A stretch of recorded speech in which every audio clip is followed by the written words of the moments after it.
வணக்கம். அனுதினமும் ஆனந்தம். சரி, நம்ம எண்ணங்கள்னால எப்பேற்பட்ட நோயும் குணப்படுத்த முடியும் நான் நேற்று பேசினேன். அது எப்படி குணப்படுத்துறது, அதை ஒன் பை ஒன்னாக பார்ப்போம்.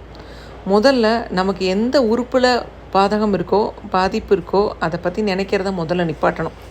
அதை பற்றி இன்வெஸ்டிகேட் பண்ணுறது, அதை பற்றி கூகுள் சர்ச்சில் போய் பார்க்குறது, அது எல்லாத்தையும் கம்ப்ளீட்டாக நிப்பாட்டணும். அதுக்கப்புறம் நீங்கள் டெய்லி காலையில் ஒரு 10 நிமிஷம் அமைதியாக ஒரு இடத்துல உட்காந்துட்டு உங்கள் உடம்புல என்னென்ன உறுப்புகளாக நல்லா வேலை செய்யுதோ அதுக்கு முதல்ல எல்லா உறுப்பையும் உங்கள் மனக்கண்ணால் பார்த்து ஒரு நன்றி சொல்லுங்கள்.